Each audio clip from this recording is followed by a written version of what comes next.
The White House announced two new tariff changes. One order focused on metal imports. The new tariffs on steel, aluminum, and copper have really two goals from this administration. One, they're trying to crack down on companies that are trying to evade existing tariffs by lowering the cost before a product is imported and then increasing the cost that U.S. consumers are asked to pay.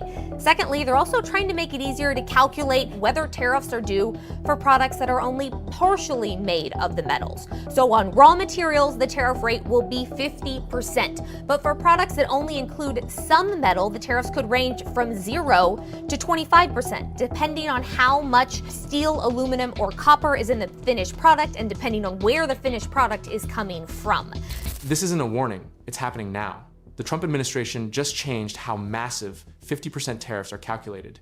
And starting April 6, the real cost to American buyers will surge overnight.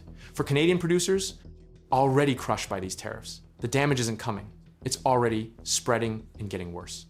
Canada is the largest foreign supplier of both steel and aluminum to the United States. Half of all aluminum consumed in the United States originates from Canada. The US imports approximately 1/4 of its steel from Canadian producers. These are not marginal trade flows. They are structural dependencies built over decades of integrated North American manufacturing. The 50% tariff rate now applied to both metals under Section 232 of the trade expansion. Act with no exemption pathway available, regardless of customs compliance, is hitting Canadian producers at the full rate on every shipment. The RBC economics analysis covering January through July of the most recent full data period found that Ontario's steel product exports to the United States declined by more than 24% compared to the same period in the prior year. Quebec's aluminum exports to the province produces the overwhelming majority of Canada's aluminum output fell by 9.3%. Over the same time frame, Canadian real manufacturing sales declined in 5 of 6 consecutive months during that measurement window, falling 3.4% year over year, primary metal. And fabricated metal product sales dropped more than 4% compared to the same period in 2024. The job losses are not projections, they are recorded. Manufacturing employment in Canada shrank by approximately 58,000 jobs from January through July of the measured period, according to the same RBC analysis, the Algoma. Steel plant in Sault Ste. Marie, Canada's second largest steel producer, moved toward laying off upward of 1,000 workers. The Canadian Steel Producers Association reported thousands of jobs lost, collapsed production, and a severe reduction in US-bound shipments. The Windsor-Sarnia unemployment rate hit 10%. Ontario shed over 56,000 full-time jobs in a single quarter, the sharpest manufacturing decline since 2009 outside the pandemic. Copper entered the tariff regime separately. Section 232 duties on semi-finished copper products and copper-intensive derivative products took effect on August 1, 2025. Also, at 50% applied to the copper content value. The April 2 proclamation did not reduce that rate. There is no CUSMA exemption for copper. Canada has become a significant copper producer and processor, and the copper tariff adds a third front to the metals trade pressure, already squeezing the country's industrial base. The April 2 proclamation changed how the tariff is calculated, not what it targets. Under the prior regime, importers declared the production cost of the foreign metal content to determine their tariff bill.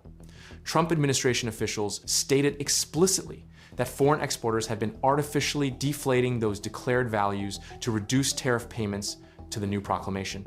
Anchors the 50% rate to the price American customers actually pay the full customs value. For steel and aluminum commodity imports, the rate remains 50%, but is now calculated against a higher base. For derivative products, goods made from steel, aluminum, or copper, a 25% tariff now applies to the full value of the import. If metal content exceeds 15% by weight, products with less than 15% metal content by weight are exempt from the Section 232 metals tariff, entirely under the new framework. This restructuring has direct consequences for downstream Canadian manufacturers. Products including washing machines, gas ranges, furniture, machinery, and various industrial equipment that contain substantial steel or aluminum content now face a flat 25% tariff on their entire import value, not just the metal content.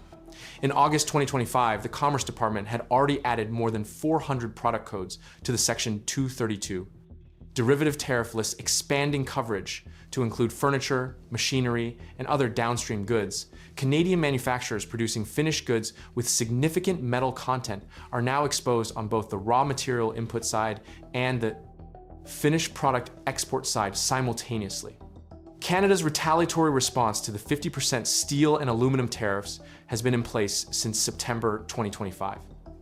As of September 2025, Canada is imposing 25% tariffs on 15.6 billion Canadian dollars, approximately 11 billion US dollars worth of US steel and aluminum.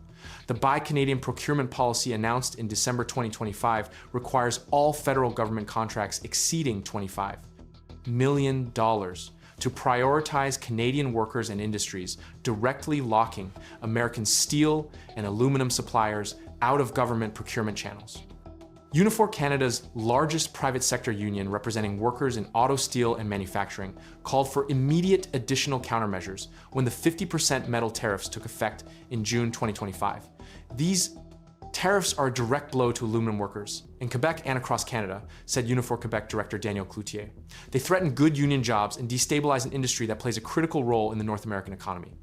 Union also called for temporarily halting exports of strategic metals to the United States and building a national reserve stockpile, a measure that would directly constrict the American supply of metals it currently depends on Canada to provide. The downstream effects on Canadian consumers and the construction sector are concrete.